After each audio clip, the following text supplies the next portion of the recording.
প্রিয় এইচএসসি 25 ব্যাচের বন্ধুরা, ঘরে বসে গোল্ডেন এ প্লাস প্রস্তুতির দ্বিতীয় পর্বে আমরা নিয়ে এসেছি সৃজনশীল বোর্ড প্রশ্ন অ্যানালাইসিস। পর্ব 2। আজকের টপিক হল পৌরনীতি ও সুশাসন, দ্বিতীয় পত্র।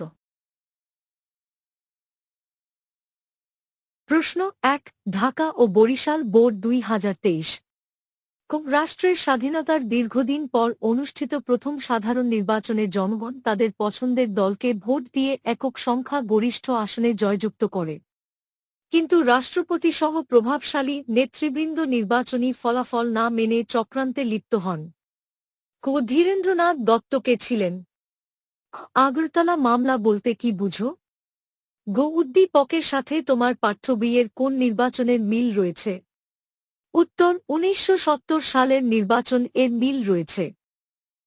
উদ্দীপকে বর্ণিত নির্বাচন স্বাধীনতা লাভে প্রেরণা যোগায়, বিশ্লেষণ করো।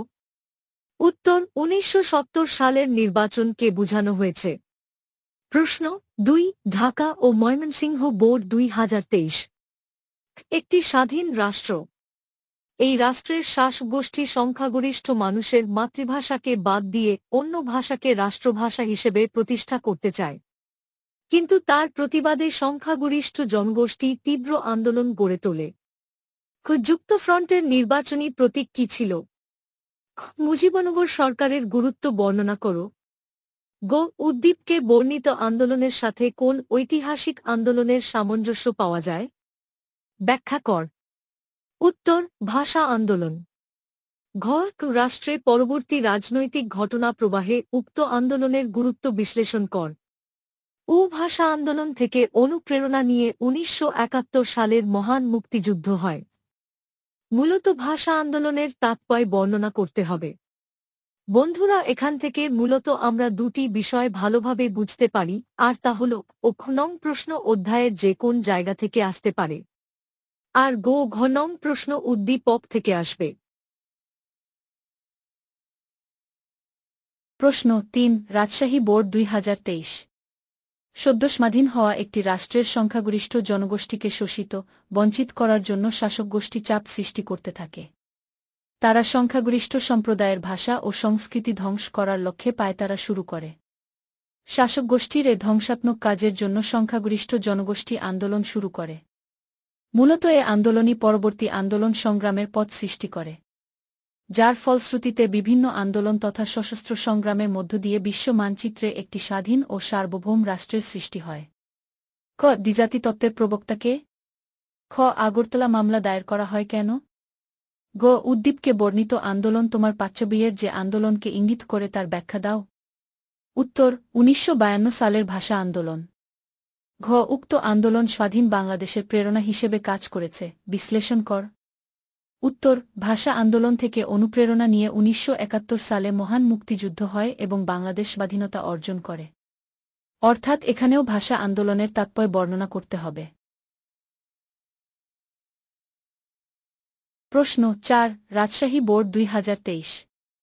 বিশ্ব রাজনীতিতে দেখা যায় যে একটি দেশকে পরাধীনতার শৃঙ্খল থেকে মুক্ত করতে একজন মহান নেতা সর্বাত্মক প্রচেষ্টা ও সংগ্রাম করেছেন। উদাহরণ হিসেবে লেনিন, মহাত্মা গান্ধী, সুভাষ চন্দ্র বসু, হো চি মিন, নেলসন ম্যান্ডেলা প্রমুখের নাম উল্লেখ করা যেতে পারে। আমাদের প্রিয় মাতৃভূমিকেও পশ্চিম পাকিস্তানি শাসকগোষ্ঠীর ষড়যন্ত্র, শাসন, শোষণ ও নিপীড়নের হাত থেকে শৃঙ্খলমুক্ত করতে একজন নেতার আবির্ভাব ঘটে। রাজনৈতিক বিশ্লেষকদের মতে এ মহান নেতার ঘোষিত কর্মসূচিই বাঙালির মুক্তির সনদ হিসেবে কাজ করেছে। ক. বিপিএসসি এর পূর্ণরূপ কি? খ. যুক্তফ্রন্ট কেন গঠিত হয়েছিল? গ. উদ্দীপকে আমাদের দেশকে শৃঙ্খলামুক্ত করতে কোন নেতাকে ইঙ্গিত করা হয়েছে, ব্যাখ্যা কর। উত্তর, বঙ্গবন্ধু শেখ মুজিবুর রহমান। ঘ. এ মহান নেতার ঘোষিত কর্মসূচিই বাঙালির মুক্তির সনদ হিসেবে কাজ করেছে, বিশ্লেষণ কর। উত্তর, 6 দফা বাঙালি জাতির মুক্তির সনদকে বোঝানো হয়েছে।